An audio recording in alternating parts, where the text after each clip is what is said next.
இந்த உலகத்தோட மிகப்பெரிய வெப்பமான பாலைவனம்னா அதுதான் இந்த சஹாரா பாலைவனம்.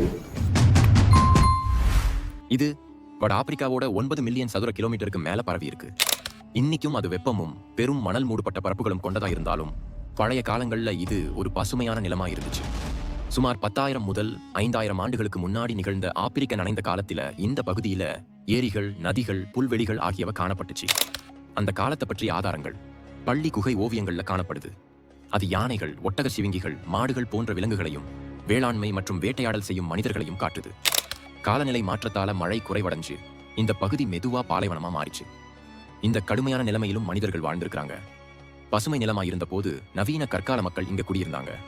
பின்னாடி வறட்சியான சூழல்ல அவங்க நைல் ஆற்றுப்படுகை போன்ற பசுமையான பகுதிகளுக்கு இடம் பெயர்ந்தாங்க.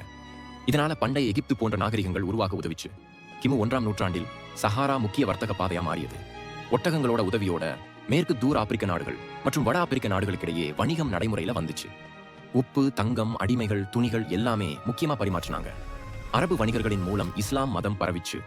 இது இந்த பகுதியில தனிச்சிறப்பான கலாச்சாரத்தையும் மத சாசனத்தையும் உருவாக்கிச்சு. டுவாரெக் மற்றும் பெர்பேர் போன்ற குடிகள் இப்போதும் பாலைவன வாழ்க்கைக்கு தழுவி இருக்கிறாங்க. ஐரோப்பியர்கள் காலனிய காலத்துல இந்த பகுதியை தாங்களா பிரித்து ஆட்சி செய்தாங்க. இதனால பல சமகால பிரச்சனைகள் தோன்றுச்சு.